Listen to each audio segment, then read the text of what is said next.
Food private limited దాంట్లో ఈరోజు తెల్లవారుజామున 3 o'clock ప్రాంతంలో ఫైర్ యాక్సిడెంట్ జరిగిందని సమాచారం మేరకు పోలీస్ అండ్ ఫైర్ సిబ్బంది రావడం జరుగుతుంది.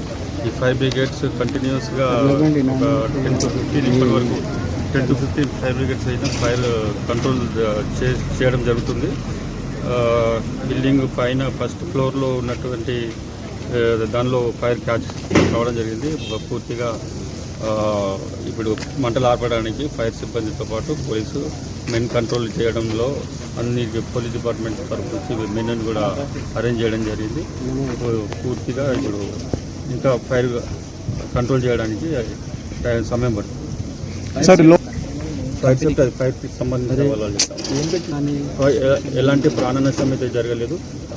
రాత్రి ఫైర్ స్టార్ట్ అయ్యే సమయంలో ఒక 100 మంది వరకు వర్కర్స్ వర్క్ చేస్తూ ఉన్న సందర్భంలో ఫైర్ క్యాచ్ అయింది కాబట్టి అందరూ కూడా సేఫ్ సైడ్, ఎలాంటి క్యాజువాలిటీ ఏం లేదు.